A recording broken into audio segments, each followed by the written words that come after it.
আমার কাছে দিনের শেষে শান্তি মানে এই সরল ঘরোয়া খাবার। আজ তাই মেনুতে সেই প্রিয় ডাল ভাত ভর্তা।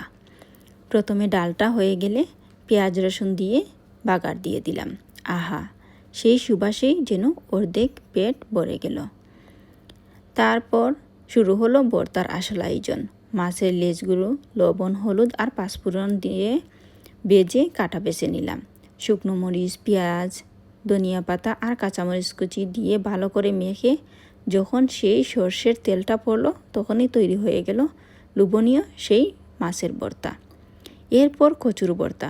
সেদ্ধ কচুর মুখে ভেজে নিলাম আর পেঁয়াজ কুচি, কাঁচামরিচ, ধনিয়া পাতা, শুকনো মরিচের গুঁড়ো সব কিছু মাখিয়ে শেষে সর্ষের তেল দিয়ে ভালো করে মিশিয়ে নিলেই তৈরি মজাদার ভর্তা। এর চেয়ে সহজ আর সুস্বাদু